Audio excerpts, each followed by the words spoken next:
UGC के नए कानून और शंकराचार्य स्वामी अवमुक्तेश्वरानंद के बटुक शिष्यों पर लाठीचार्ज के विरोध में बरेली के सिटी मजिस्ट्रेट ने अपने पद से इस्तीफा दिया। जी हां, अलंकार अग्निहोत्री इस्तीफा देने के बाद सुर्खियों में है।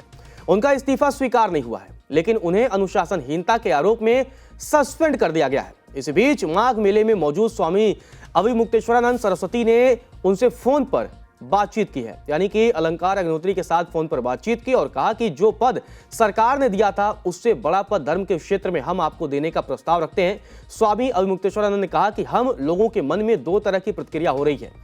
एक तो दुख हो रहा है कि कितने लगन और मेहनत के बाद आपने ये पद पाया होगा, आज एक झटके में आपका पद चला गया। दूसरी तरफ सनातन धर्म के प्रति आपने जिस निष्ठा का परिचय दिया उससे पूरा सनातनी समाज आह्लादित है और आपका भूरी भूरी अभिनंदन करता है। हम चाहते हैं कि आपके जैसे निष्ठावान लोग सनातन धर्म की सेवा में और आगे आएं। जो पद सरकार ने आपको दिया था उससे बड़ा पद आपको हम धर्म के क्षेत्र में देने का प्रस्ताव रखते हैं।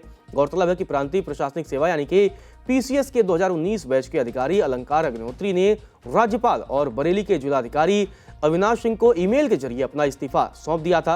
कानपुर के रहने वाले अलंकार अग्निहोत्री पहले उन्नाव, बलरामपुर और लखनऊ समेत कई जिलों में एसडीएम के तौर पर काम कर चुके हैं। वह प्रशासनिक हलकों में अपने स्पष्ट विचारों और सख्त कार्यशैली के लिए जाने जाते हैं। गणतंत्र दिवस समारोह में भाग लेने के बाद पत्रकारों से बातचीत करते हुए अग्निहोत्री ने कहा कि बीते 2 सप्ताह में 2 बड़े निंदनीय मामले सामने आए हैं, जिन्होंने उन्हें झकझोर कर रख दिया है। पहला मामला प्रयागराज माघ मेले से जुड़ा हुआ है, जहां मौनी अमावस्या के लिए स्नान करने के लिए जाते समय ज्योतिषपीठ के शंकराचार्य स्वामी अवमुक्तेश्वरानंद के बटुक शिष्यों की चोटी खींचकर घसीटा गया और पिटाई की गई। इस पूरी घटना को लेकर उन्होंने स्थानीय प्रशासन की भूमिका पर गंभीर सवाल उठाते हुए कहा कि यह कृत्य बेहद निंदनीय है और वास्तविक अर्थों में प्रशासन की ओर से इस मामले में कोई कार्रवाई नहीं की गई।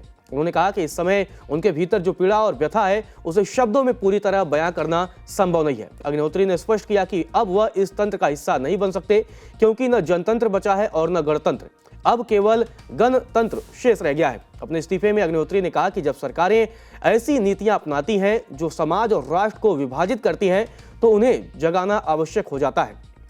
अग्निहोत्री ने यूजीसी के नए नियमों को काला कानून बताते हुए आरोप लगाया कि ये नियम कॉलेजों के शैक्षणिक वातावरण को दूषित कर देंगे और इन्हें तत्काल वापस लिया जाना चाहिए।